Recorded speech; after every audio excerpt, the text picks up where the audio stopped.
नमस्कार बच्चों।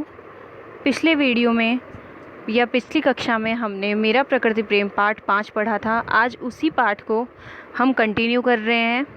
देखिए, लता विटप की ओट जहाँ गाते हैं द्विजगण, सुख मैना हारिल जहाँ करते हैं विचरण, ऐसे सुंदर दृश्य देख सुख होता जैसा, और वस्तुओं से न कभी होता सुख वैसा। अब देखिए, इसके कवि जो मुकुटधर पांडे हैं, उन्होंने कहा है कि उन्होंने इस पाठ में प्रकृति का जो सुंदर और मनोहारी वर्णन है वो उन्होंने किया है। प्रकृति का सुंदर चित्रण उन्होंने अपनी कविता के माध्यम से हमें बताया है। अब वो बता रहे हैं कि लता विटप की ओट जहाँ गाते हैं द्विजगण, द्विजगण होते हैं पक्षी। तो कहते हैं जो पक्षी हैं वो लताओं और पेड़ों की ओट में छिपकर क्या कर रहे हैं, गाना गा रहे हैं, चहचहा रहे हैं।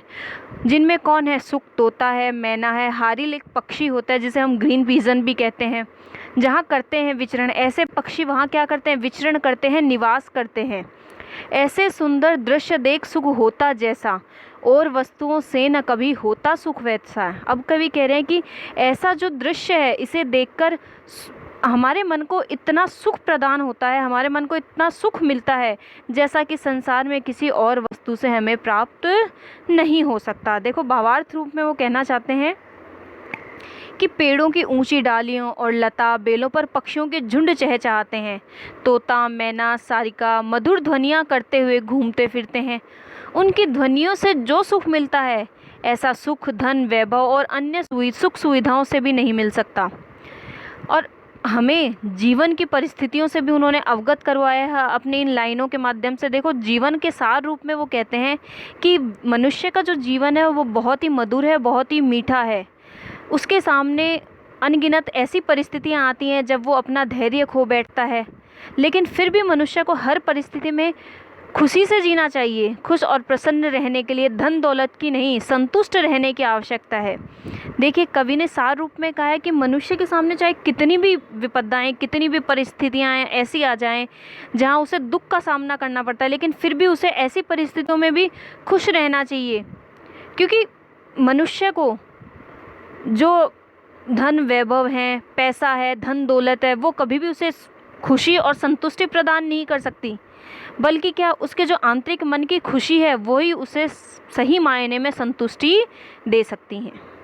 नेक्स्ट है अपना, छोटे छोटे ताल पदम से पूरित सुंदर, बड़े बड़े मैदान धूप छाई श्यामलतर, भांति भांति की लता वल्लरी है जो सारी, ये सब मुझको सदा हृदय से लगती न्यारी। देखिए, यहाँ पर है छोटे छोटे, पता ही है, ताल होते हैं तालाब, पदम होते हैं कमल के फूल, पूरित का मतलब भरा हुआ, श्यामलतर हो रहा है सांवला रंग। तो अब देखिए, कवि कहते हैं मुकुटधर जी कि छोटे छोटे ताल पदम से पूरित सुंदर, जो छोटे छोटे तालाब हैं वो कमल के फूल से भरे हुए हैं और वो अत्यधिक ही सुंदर लग रहे हैं, मन को अत्यधिक भा रहे हैं। बड़े बड़े मैदान दूब छाई श्यामलतर, और जो बड़े बड़े मैदान हैं उस पर जो दूब होती है हमारी, दुर्वा जिसे हम कहते हैं, वो इस प्रकार छाई है जैसे ऐसे लग रहा है जैसे शाम का जो सांवला रंग है वो उस पर छाया हो, उसने उसे ढक लिया हो। भांति भांति की लता वल्लरी है जो सारी, भांति भांति होता है अलग अलग प्रकार की, लता वल्लरी जो बेलें होती हैं। तो कवि कहते हैं कि इन दृश्य के साथ साथ इस दृश्य को और अत्यधिक मनोहारी कौन बना रहा है, जो अलग अलग प्रकार की जो बेलें हैं वे सब इस दृश्य को अत्यधिक सुंदर बना रही हैं। ये सब मुझको सदा हृदय से लगती नारी। और प्रकृति का ये जो ऐसा दृश्य है, ये ऐसा चित्रण है, ये मुझे अपने हृदय से ही हमेशा से ही सबसे अलग और सबसे प्यारा लगता है। देखिए, भाव रूप में हम देख लेते हैं, हरी हरी घास जब विशाल मैदानों को ढककर एक कालीन सा बिछा देती है, तालाबों में खिले कमल जब इठलाते हैं, लताएं जब फूलों से लदकर झुक जाती हैं, तो उनकी उस प्राकृतिक सुंदरता के आगे सारे वैभव तुच्छ जान पड़ते हैं।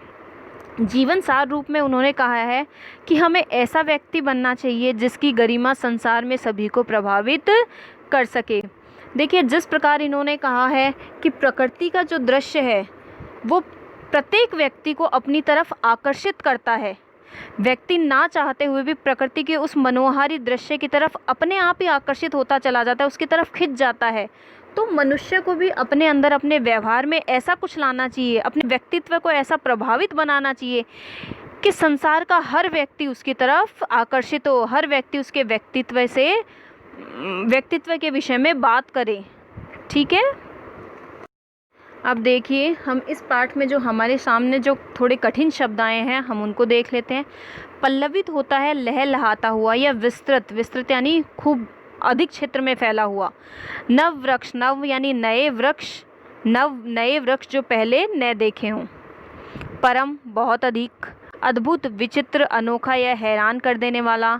सज्जित सजा हुआ, लज्जित शर्मिंदा होना। द्विजगण पक्षी, सुख तोता।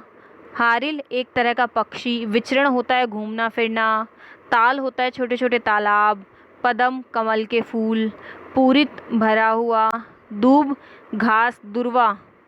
देखिए, जो घास होती है दुर्वा, हम देखते हैं हमारे घर में जब भी कोई पूजा पाठ होता है तब हम इस घास का या दुर्वा का उपयोग करते हैं। श्यामलतर, काला रंग या सांवला रंग जिसे कहते हैं। वल्लरी होती है लताएं, बेल। और न्यारी होती है अद्भुत और अनोखी। धन्यवाद।